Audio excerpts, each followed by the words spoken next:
mar amaan ku furmaa oo isku dhigaya Soomaa isla wareejina qoraygu mareegsid isku day waliba xataa xabada magaas ka fakadeenba qoray la isku dhigay ma dhaxgalaan hadaan ku dhintay horan wajiga saano waxay u qabtay darbi saan u arkin hebelo ninkii iga qabo wayda yaa ku dhahay hebelo iga qabo ninkii dhimanay tani waa dhageysiga dacwad ciqaabeed la xiriirta falal isugu jira qalqal gelin amni dhac iyo dil yimid iyadoo kaliya loo dan lahaa dhaca Samsung A16 waana inaga hooseeya hadda Allah u naxariistay marxuum Maxamed Cabdiraxmaan Cabdulle oo bajaaj la ahaa marxuumka ayaana u geeriyooday 3 baalooto xabadaha AK47 18 bishii 3 2026 dable Mustafa Maxamed Xasan Dabalacag Maxamed Cabbaas Hilowle Qays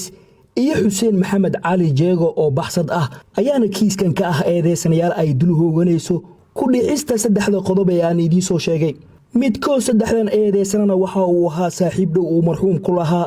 taasoo dhacdadan ka dhigaysa mid xanuun iyo fajac leh maadaama ay ka timid meel aan laga filayn dacwad ogaa xafiiska xiraarinta gaashaanle dhexe Axmed Iimaan ayaa ugu horeen garsoorka u faahfaahiyay doorarka 3 eedeysane iyo habka uu dilka u dhacay 3dan eedeysane oo ka yahay eedeysane Mustafa Maxamed Xasan Dabalacag iyo Maxamed Cabbaas Hilowle Qays iyo eedeysanaha maqaan Xuseen Cali Maxamed oo loo yaqaano Jeego taariikhdu markay ahayd 18 bishii 3 2026 ayaa waxay sameeyeen waxay ahayd xilli bishii waxa lagu jiray bishii Ramadaan 10keeda dambe waxay ku heshiiyeen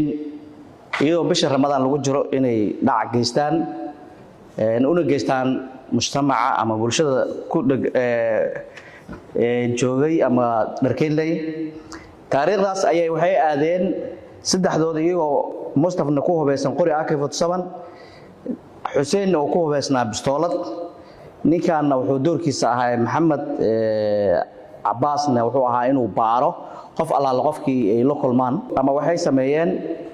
inay ka dhacaan mobilkii oo marxuum Allah u naxariistay Maxamed Cabdiraxmaan Cabdulle oo markaas ahaa wada bajaaj leh waxa la saarnaa marqaati hadda noo joogo oo waxay isku dayeen in mobilkay ka qaateen ninkan la yiraahdo Maxamed Cabbaas iyo wadaha bajaajlaha marxuumka Allah u naxariistay way isqaaneen sababtoo ah Maxamed Cabbaas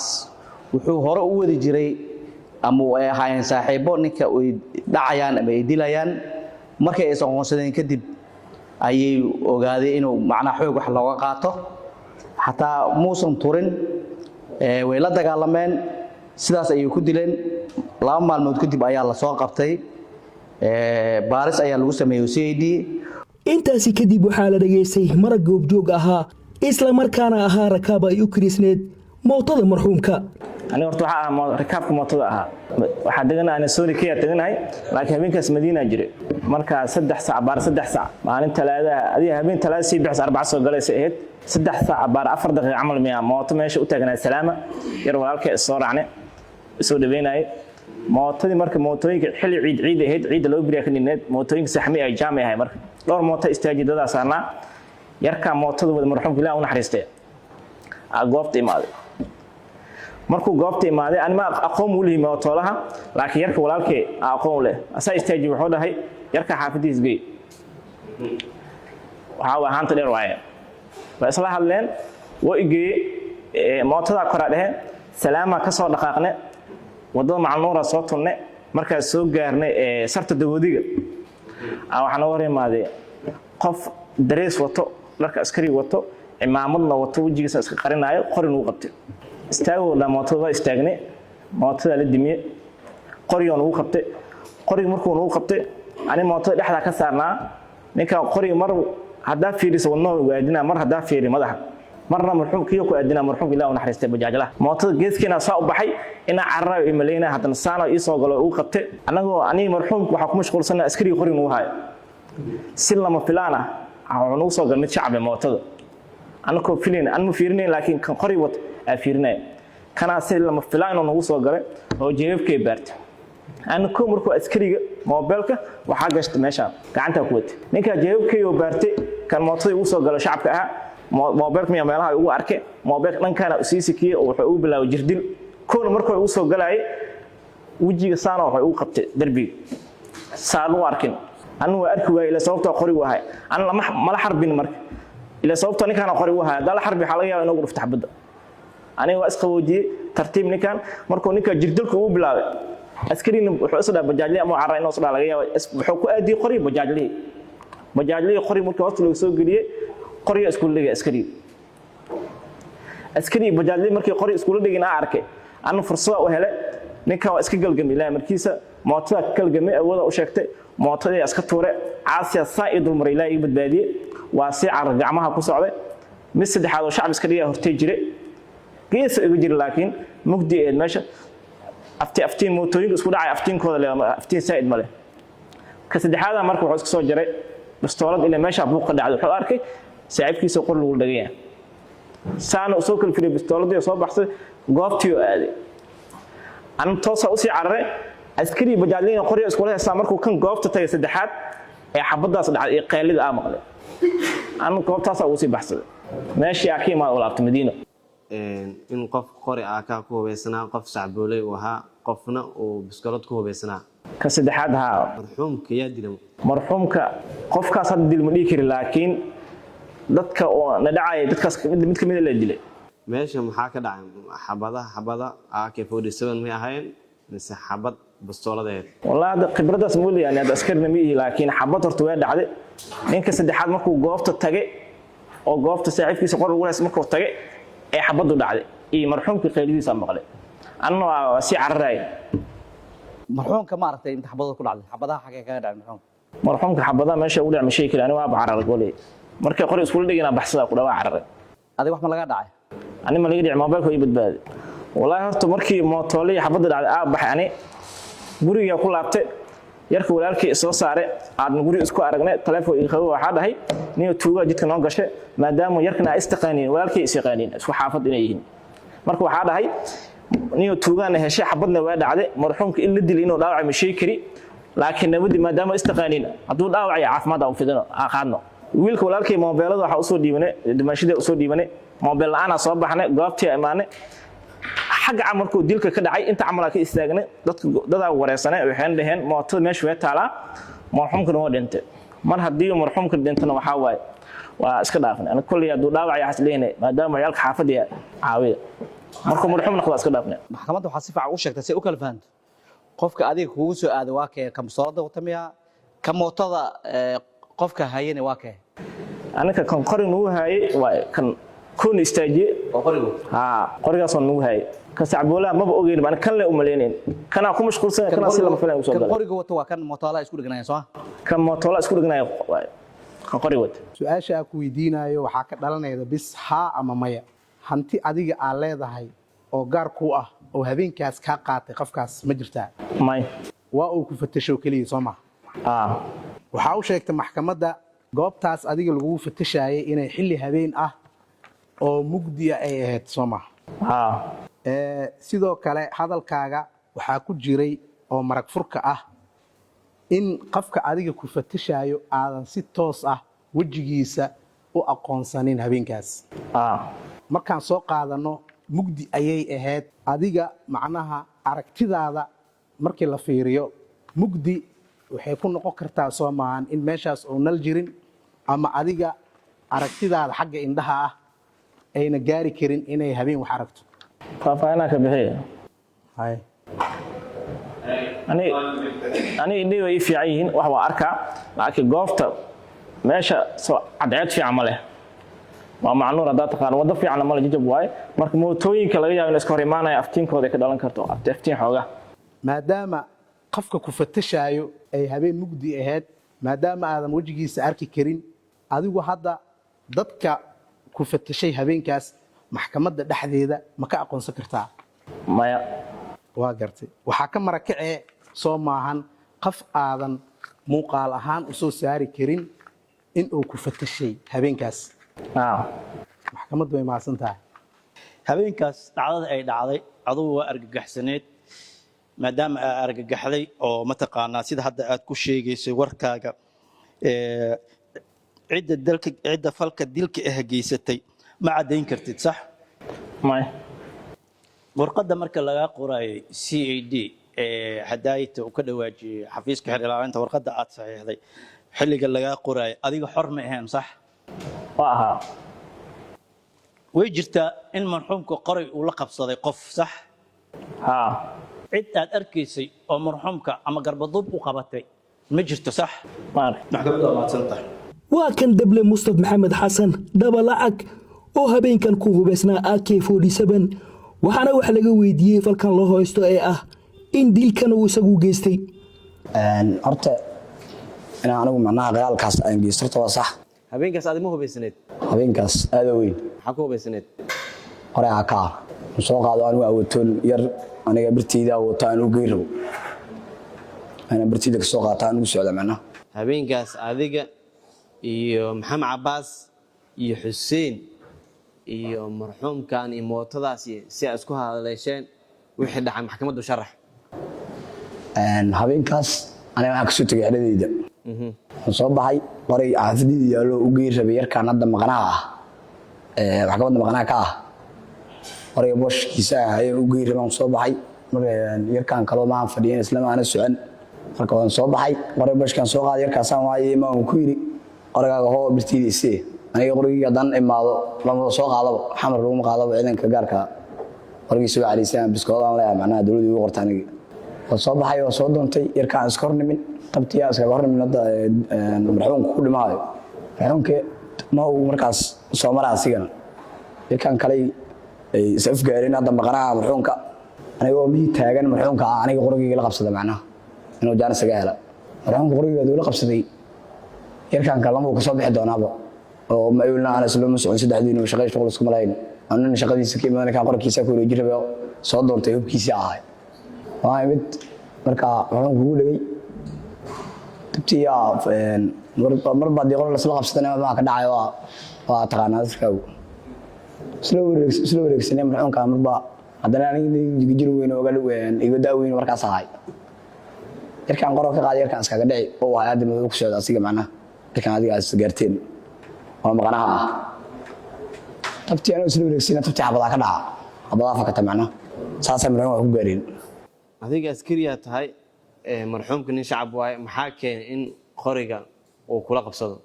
waxa keenay yar kale is afgaareen aniga ma ahan ninkii isku dhaca marxuumka waa maqnaha ah marka wadada aan saas ugu sii dagay baawur aan maray macnaha baawurka anoo iska fiiraa qoriga ila laaday wadada aan ka degay rabo oo marxuumka tabtaa uu soo boodo aniga qoriga ila qabsada yarkaan iskaga sheegtay in xabada ee meesha ka fakadeen oo ay dhaceen qoriga meeqa baaloota ka dhacday qoriga aniga xabado adiga gaaray 3 baaloota ka dhac markaas qoriga aan ku furmo isku lignaa Soomaa isla wareejinay qoriga mareegsid isku day waliba xataa xabada magaas ka fakadeen xabadaha xagee aadeen xabadaha marxuumka ku dhacay ya marxuumka dhimanaya ku dhacay lana dhistay qorigaagana ka dhacay Soomaa qoriga ay ka dhacnaa halka ka bacdina waa ka socon meesha ka socdaanay Xuseen Cali Maxamed Jeego oo maqnaa habeenkaas muxuu ku hubaysnaa habeenkaas birtayda ii soo wada oo aan ikaan biskoolad aan leeyahay habeenkaas Xuseen xabada marida asaga oo xabado oo riday waan arkay bijiraan habeenkaas meesha waxaa ka dhacday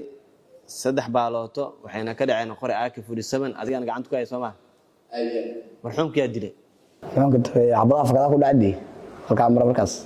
ujeedka adiga oo Mustafa iyo Maxamed Cabaas iyo Xuseen Cali oo maqnaa habeenkaas ujeedku muxuu ahaa jeed aan lahaay aan soo baxay markaa afar ama soo doontaba xeerada ka soo tagaba qoriga ninkan iskaga wareejiyo biskooda tiida waaya aan ka soo qaataa soo baxa aan u socdo aniga macna markii aan wada ka degtay dilkaas marxuumka uu ku dhintay dilkaas ah ma dil aniga aan soo baxay oo ilaa abuurta ama dhaca soo baxay ama qalgalin aniga aan soo baxay ma jiraan aan u socdo macna marxuumka gacantaada ma ku baxay marxuumka gacantiisa ku baxaa Faris Maxamed Cabaas Udib eedeysane Maxamed Cabaas Hiloole Qays oo isna sacaboolay uu ahaa askarta hubeysan ayaa isagii marxuumku waxay ahaayeen saaxiibo dadka isaga dhawaa habeenkaas goobta ma joogtay aniga habeenkaas mooto aniga leeyahay marka mid oo saaxiibana u dhiibay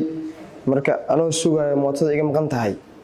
oo raadiyaha cunuga raadiyaha laamiga ka soo doonay kuwaanoo laamiga joogaana markaa ku soo dhacay ninkaan oo qol isku dhagan yihiin nin kala arkay hebelow ninkii iga qabo way dhahay yaa ku dhahay hebel oo iga qabo ninkii dhimanay ninkaan waa aqaanaani marxuumka muxuu ku dhahay ku celi meeshaas qays yuu iga qabo ku leeyahay ninkaan maxaa sameysay markii dib aadeen marka aniga ninkaan markii aaday iyo ninkii qoro isku dhagan xabada dhacwa oo ka hordaanay kadib wax dhaca moogaan ninkii qof dilay qofka wax kale shaqo ku maleeyay ma noogi shaqo ku maleeyay dhacna ma soo bixin nin la yiraahdo Cabdicasiis oo markhaati ah la dhageystay wuxuu leeyahay ninka sacbooleyda ahaa madax darbiga ii saaray marka markhaatiga inta iimaanaya ma taqaanaadeen habeenkaas ma aragtay ma aqaano weligeyna ma arkin mana jirto inaad weji meel u saaraane marxuumkii aad dilay mudan gudoomiye wax dilaaniga waa ka carar meeshan ka yaabada dhacay habeenkaas ma qof wada haydeen habeenkaas ani mootideeda iga maqan raadinaa markii laami soo kor ninkaan bisaa arkaani qof kale ma arkin qof kale hubeysan ma aragtay habeenkaas ma arkin nin maqan oo Xuseen la yiraahdo jirto la sheegaa ma aragtay Xuseen habeenkaas dhigta ka maqlasiya dhiidle ku maqlan maahan ma arkin eeriyada oo falka ka dhacay yaa kale hubeysnaa oo joogo arkays qof kale oo arkan jirto ma qof wada haydeen anoo markaas laamiga soo koray oo mootideeda raadinayo nin kale qoro heesta arkabis qof kale ma arkin ninka marxuumka miyaa ninka marxuumka waa ninka marxuumka markaan laamiga soo koro oo ay arkay oo ay dhaaqayso ninka iga qabo ninka qoro isku dhigay codsiga marxuumka intuu san dhimanin ma aqbashay oo ninkan ma ka qabatay qoray la isku dhigay ma dhaxgalaani hadaan ku dhintay horan marxuumkii aad dilay wallahi tani ma aqaan ay faris baraha kiiskan laba xidigle Cabdullaahi Cali Dhaay oo ka tirsan hoggaanka baarista dambiyada ay CID ayaa maxkamadda ku biiriyay natiijada baarista galkan mudan gudoomiye daba gabagabadeena baaristeena markii aan si dhaba u baarnay kiiskan waxaana ka qornay labada dhinac aragnay qiraalka eedeysanayaasha tagnay goobta falka ka dhacay aruurinay xogta markaan aragnay shahaadada dhimashada ee ka soo baxday isbitaal Madiina waxayna soo baxday inay dhaceen 3 fal dambiyeed fal dil bareera iyo fal dhaca iyo fal qalqalgelin amna haddaba saddexdaas fal waxaa mas'uul ka ah qodob koowaad falka dilka bareerka waxaa mas'uul ka ah eedeysanaha koowaad Mustafa Maxamed Xasan Dabalacag iyo eedeysanaha koowaad Xuseen Cali Maxamuud Jeega oo maqan ah waxayna fal dil bareera u geysteen Allah u naxariistay marxuum Maxamed Cabdiraxmaan Cabdulle Suuley halkeeda sanaha labaad Maxamed Cabbaas Hilowle Qays oo asna mas'uul ka yahay falka dhaca iyo falka dhaca iyo falka qalqalgelin amniga waxaana ku soo eedeysanaha koowaad Mustafa Maxamed Xasan Dabalacag iyo Xuseen Cali Maxamuud Jeega qodobka 434 oo ah dilka bareerka ay u geysteen Allah u naxariistay marxuum Maxamed Cabdiraxmaan Cabdulle halka eedeysanaha saddexaad Maxamed Cabbaas Hilowle Qays aan ku soo eedeyn qodobka 484 336 hadalkaaga baarista waxaa ku jirtay waxaan ogaaday in Maxamed Cabbaas uu yahay cidda fatashaada geysatay ee mootada soo sax ma Maxamed Cabbaas wuxuu mas'uul uga ahaa inuu baaro moobilada ugu qaado mas'uul uga ahaa markii ka horeeyay wuxuu sheegay in uu aqoonsan karin qafka sida saxda ah u baaray laba sababood aawadood asagoo ahaa qaf sii jeeday iyo isagoo ku jiray xilli mugdi ah oo aragtida ay yareed meesha waa meel mugdi ah wax hantiya oo ka qaatay dadkii saaraa oo isugu jiray marxuumka bajaajlaha iyo rakaabka oo aad maxkamadda hadda la wadaagi karto ma jirtaa moobilka marxuumka ay qaateen amaqan moobilkaas in la qaatay wax cadeen muujinayo oo maxkamadda aad la wadaagi kartid ma jirtaa in la qaataa ku sheegay cadeen kale Maxamed Cabbaas in moobilkaas oo gacantiisa oo ku dhigay oo uu qaatay maxkamadda ma la wadaagi kartaa cadeen ahaan Maxamed Cabbaas iyo labada eedeysana kale waa waxay qaataan waa wax ka dhaxeeya wax gooniyaas u qaatay ma jiraan maxkamaddu way maasantahay marxuumka Allah u naxariistay inuu qorayga la qabsaday baaristaada kiiska waa ku ogaatay sax intaad hadday ka hadlaysay baaristaada waxaad ku sheegtay 2 xabadood inuu riday sax aad asna qiraalka yahay Cabdicasiis wuxuu ka mid yahay baaristaada intaa waday dadkii aad wax ka qortay sax Cabdicasiis markaad ka qoraysay baarista waa uu ku sheegay in hal xabad ay dhacday sax wax inuu xabad inuu maqlo ii sheegay hal iyo laba ii sheegay inta laakiin hal xabad uu ka sheegay dad kale oo ka baxsan marxuumka iyo Cabdicasiis oo dacwad ah oo xafiiskaaga yimid ma jiro Soomaa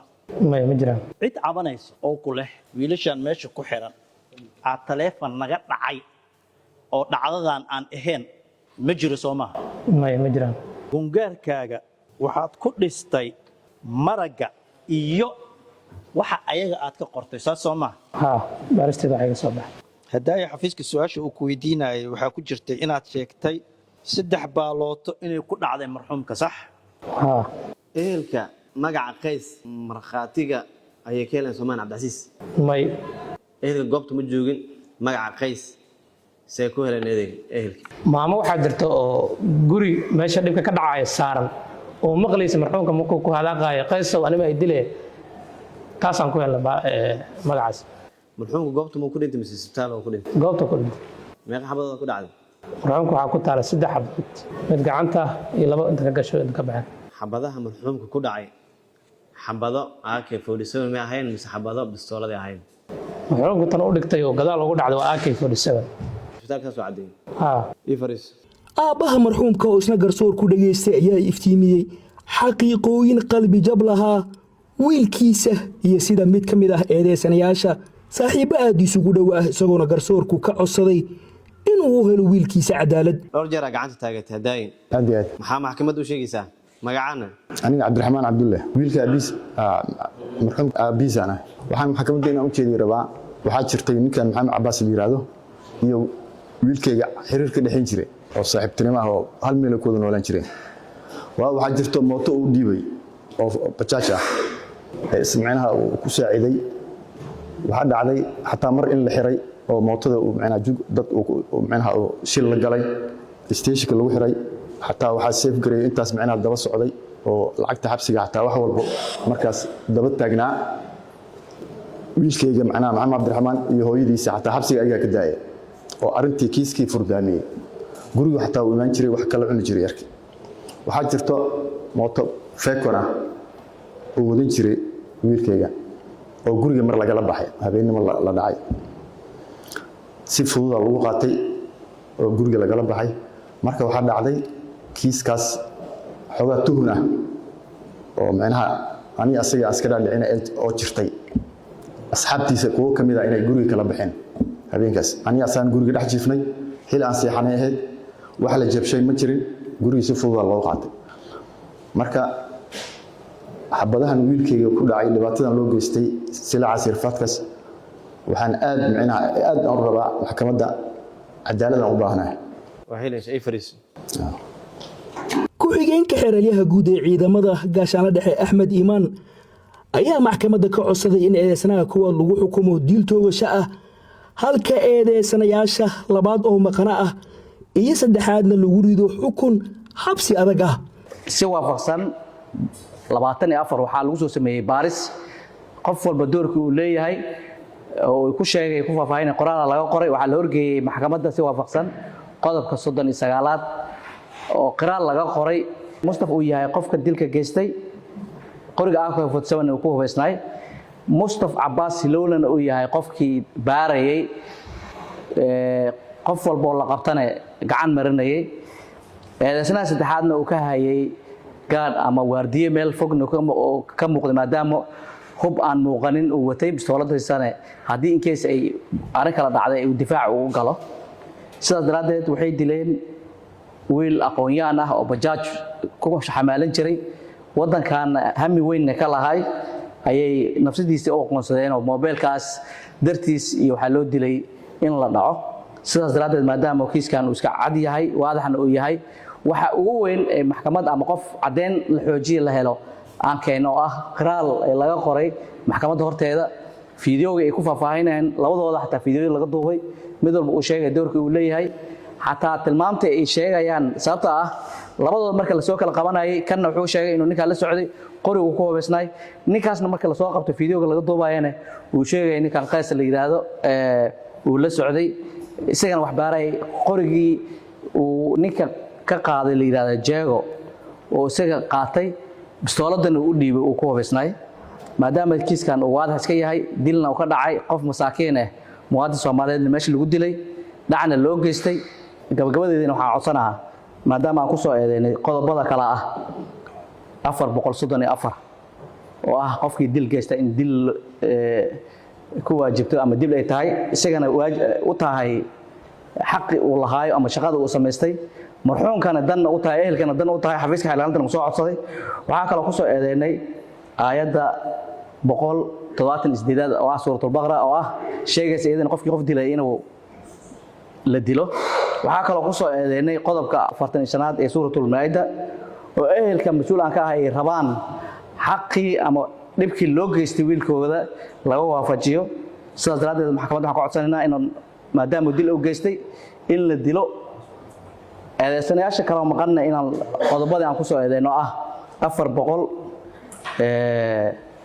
484 oo hub la adeegsaday iyo 326 oo ah qalqalgelin dil oo rabshad meesha ka bilaabeen iyo qodobka shanaad oo ah xakameynta hubka iyo qodobka 28aad oo sheegaya qofka ciidanka ah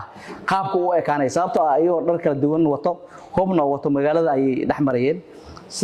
maxkamadda waxaan ka codsanaa inaan qodobadaas aan ku soo eedeynay ku qaato qareenada ayaa fadhigan ka jeediyay iyana difaaca muwakkiliintooda abukaat salaad maxamed cali waay mudan gudoomiye garsoor maxkamadda sharafta leh waxaan qareen u ahay maxamed cabaas hilowle oo eedda ka ah eedeysanaha labaad waxaan rabaa maxkamadda inaan 4 nuqdo ugu soo koobo isdifaaceena waafaqsan 116 faqradda labaad mudan gudoomiye garsoor maxkamadda sharafta leh eedeysanaha aan qareenka u ahay maxamed cabaas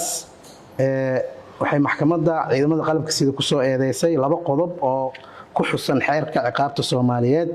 oo kala 484 oo ah dhac iyo 326 oo ah qalqalgelin mudan gudoomiye garsoor maxkamadda sharafta leh haddii aan qodobadaas si kooban aan mid u dul istaago waxay noqonaysaa sida doorka xeraalinta uu yahay eedda iyo cadeynteedaba si waafaqsan 163 iyo 110 waxay saaran tahay culayska cadeynta xafiiska xeraaliyaha guud in uu eedeysanaha aan qareenka u ahay u soo gudbiyo cadeemo isugu jiro marag iyo marag muujino mid u tilmaamayo qodob kasto oo xeerkan ah tilmaamayaashiisa iyo qodob kasto oo xeerkan kamid ah arkaanta uu ku dhisan yahay sidaas aawadeed mudan gudoomiye garsoor maxkamadda sharafta leh haddii aan u dhabagalo doorka uu ku lahaa dhacdadan eedeysanaha aan qareenka u ahay ma ahan eedeysanaha aan qareenka u ahay qaf eedeysano ah kiiskan eedeysano kama ahan wuxuu ka yahay oo keliya la tuhunsane waxaa jiro la tuhunsane iyo eedeysane mudan gudoomiye eedeysane wuxuu ku noqon karay oo keliya eedeysanaha aan qareenka u ahay markii ay jirto cadeemo isugu jiro marag iyo marag muujino tilmaamayo ee la soo gudbiyey marxaladii ka horeeyay dacwadda oo ah marxaladii xariga iyo marxaladii horgeynta mudan gudoomiye garsoor waxaan rabaa in uu eedeysanaha maanta maxdarka joogo oo ahayn eedeysana inaan ku cadeeyo oo ahay kaliya la tuhunsane 2 qodob mudan gudoomiye garsoor maxkamadda sharafta leh halkan waxaa la keenay marqaati la yiraahdo Cabdicasiis wuxuu ka mid ahaa dhacdadii habeenkii qafkii saaray oo rakaabka ahaa bajaajka maxkamadda halkan uu uga warbixiyay ayadoo xafiiska xeeraaliyaha oo u soo qaatay Cabdicasiis in uu yahay marga koowaad ee cadeyn ku ah eedda loo haysto eedeysanaha aan qareenka u ahay mudan gudoomiye garsoor maxkamadda sharafta leh haddaan nahay qareenada difaacayay eedeysanaha labaad maragga Cabdicasiis waxaan weydiinay 2 su'aal oo kooban ayaan weydiinay su'aalahaas waa duuban yihiin waxaa ka mid ahay haddii adiga aad joogtay dhacdada habeenkii ma aqoonsan kartaa qofkii adiga ku fatashay wuxuuna ku jawaabay ma aqoonsan karo wuxuuna u sababeeyay 2 xaaladood ayuu ku sababeeyay midda koowaad wuxuu yiri aragtida oo aad u liidatay oo ah goobta aan taagnayn meel aan iftiinkeedu wanaagsanayn qofka ku hor taagan iyo qofka ku ag taagan intaba la aqoonsan karin 2 wuxuu mar kale sababeeyey in uuna aqoonsan karin eedeysanaha labaad wuxuu ku sababeeyey in uu ahaa qof sii jeeday cidda baaraysana uu hebel dhihi karin marka maragaas koowaad waxay ka dhigay dacwadda in aanan marag ahaan loo tixgeli karin sababtoo ah markii la fiiriyo shuruucda lagu maamulo cadeymaha ee la yiraahdo sharciga cadeymaha ee ciqaabta criminal law of evidence markii la raacayo qodobadiisa waxaa ka mid ah qodob sheegayo the competent of witness maragalka in uu yahay markuu maxdar dacwad soo istaagayo qof u qalmo inuu marag tilmaami karo laakiin asaga ayaa isku cadeeyay maragga la dhaho Cabdicasiis in uunan si cad u tilmaamsan karin cidda habeenkaas fatashaysay oo ah ninka u eedeysan maanta la dhaho Maxamed Cabbaas noona gudoomiye garsoor maxkamadda sharafta leh hadalkaas oo halkan ka jeediyay maragga koowaad Cabdicasiis waxay maxkamadda u ifinay Cabdicasiis in uunan si cad oo waafaqsan shuruucda lagu maamulo cadeymaha markii la joogo dacwad ciqaabeed aanan loo qaadan karin maragga koowaad ee tilmaami karo Maxamed Cabbaas ninka la yiraahdo in uu yahay qofkii habeenkaas fatashay su'aalaha kale aan weydiinay waxaa ka mid ah gudoomiye 484 ayaa loo haystaa eedeysanaha labaad aan qareenka u ahay maragga waxaan weydiiyey su'aal ah wax hantiya oo adiga aad leedahay oo habeenkaas qofkii ku fatashayay oo aadan maxkamadda ka hor cadeey karin oo ka dhacay ama oo ka qaatay ma jirtaa wuxuu ku tilmaamay moobeelada iyo hantida aan watay liiga ma qaadan ka sokow in lii fatashay mudane gudoomiye garsoor maxkamadda sharafta leh hadalkaas maragga inta uu ka jeediyey waxay burinaysaa eedda loo haysto eedeysana aan qareenka u ahay Maxamed Cabbaas oo xafiiska xeraalaha ku soo eedeeyay 484 oo dhac ah haddii ayna ku cadeyn eedeysanaha aan qareenka u ahay 484 oo ah dhac bareer ah haddii ayna ku cadeyn sida oo haddaba maxkamadda u sheegay Cabdicasiis oo maragga koowaad ah waxaan taaganahay eedeysanaha aan qareenka u ahay marnaba ma noqon laga soo bilaabo xilligii la xiray ilaa ay maanta oo maxkamadda taagan yahay oo yahay garmaqal suge inuunan ahayn mudane gudoomiye garsoor maxkamadda sharafta leh qof eedeysana ah ee uu yahay oo kaliya la tuhunsanay muxuu la tuhunsanay kaliya ku noqday sababtoo ah goobta kaliya uu joogay wuxuu joogay goobtii faldambiga oo ka dhacay ayuu joogay waxay dhahan marka mere presence waay wuu joogo oo kaliya ma ahayn marka qof ku cadeey karto oo dhihi karto wuxuu ahay participant ka qaybgal oo ahay qof dhihi karta male maadaama qodobada eedda ee labada ah ee kala 484 iyo 326 aan maxkamadda tusnay in ayna jirin marag ama marag muujin lagu dhaqaaji karo ama lagu cadeey karo in uu yahay eedeysanaha labaad qofkii geystay maadaama maragyadii aan durnay maadaama ay tahay in la ilaaliyo mabda'a cadaaladda ee aan aayadaha quraanka ku xusunnay mudane gudoomiye garsoor maxkamadda sharafta leh waxaan codsanaynaa in Maxamed Cabbaas uu yahay qof aan eedeysana ahayn ee uu yahay oo kaliya la tuunsane bacdama oo goobta joogay maxkamadda waxaan ka codsanaynaa haddii ayna marnaba jirin cadeymo ku filan in xurriyadda Maxamed Cabbaas xafiiska xeer ilaalinta wuxuu ku soo eedeeyay 3 qodob uu soo qaatay mudane gudoomiye 3 qodob uu soo qaatay waxay kala yihiin koow waxaan dul istaagayaa 484 labo 326 iyo 434 xafiisku wuxuu soo eedeeyay 484 okay muxuu daliishaday gudoomiye garsoorayaal maxkamadda sharafta leh wuxuu daliishaday koo wuxuu yiri khiraal eedeysanayaal labana wuxuu yiri Cabdicasiis Maxamed Axmed hal marqaati ah halka marqaati ah Cabdicasiis ee uu keensaday xafiiska mudane gudoomiye maraa su'aalo ka weydiiyay waxaan yiri ma istaqiineen adiga iyo raggan meesha ku xiran mayuu yiri marxuumka hore ma u taqiinaan mayuu yiri okay waxaan weydiiyey xabadaha meesha ka dhacday wuxuu ku jawaabay hal xabad aa dhacday yaa lagu dhisay mudane gudoomiye eedaana lagu dhisay fiiri maxkamadda dhexdeeda maxdarkaanay ka dhex dhacday hal xabad markhaatiga uu sheegay aan ka gudbo cid arkaysay oo hebel ah qofkan oo qof xabad ku dhufanayo cabdicasiisow ma jirtaa xaasha lillah nin dhaartay oo kitaab maruu ahaa mayuu yidhi ma arkin qof xabad ku dhufanayo ma arkin goobjoogana wuu ahaa waa markhaatiga lagu dhisay eedda iyo gungaarkaba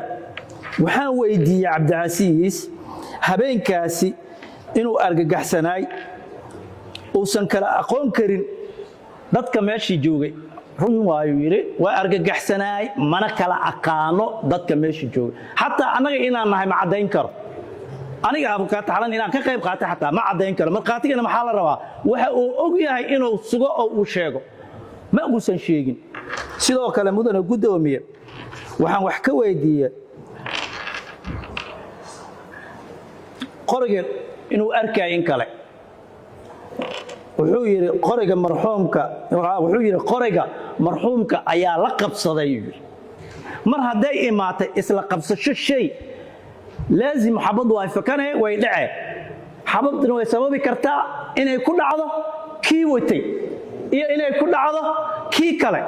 marka ma cadayn kara xafiiska xer ilaalinta waa uu ka tagay waa ka gaabsay wuxuu ka gaabsaday in qoriga la isla qabsaday laakiin marqaatigiisii wuxuu xusay in qorigii la qabsaday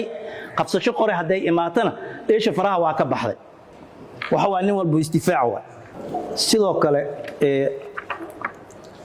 mar aan su'aalo ka weydiiyey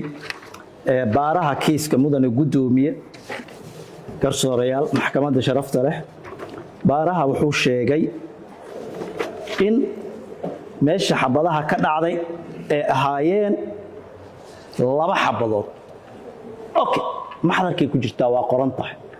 haddana waa duuban tahay xataa haddana wuxuu sheegay in saddex xabo marxuumku ku dhacday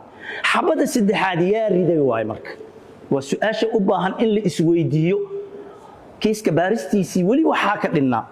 bimacnaa waxa waaye xabad saddexaada marxuumka ku tiilayuu dhah hadday ku tiilay xabad saddexaad